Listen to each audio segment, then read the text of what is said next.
Titula najuspješnijeg sportiste opštine Istočna Liđa za 2024. godinu također ide u Judoklub Famos.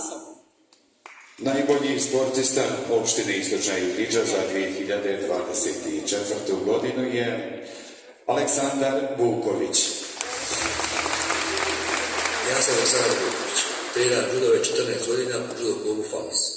Prošle godine ostvario sam značajne rezultate. Bio sam prvak Republike Srpske za juniore, prvak Republike Srpske za seniore 23 godine i viceprvak Republike Srpske za seniore. Dok sam u državi bio viceprvak za juniore, viceprvak za seniore 23 godine i viceprvak za seniore.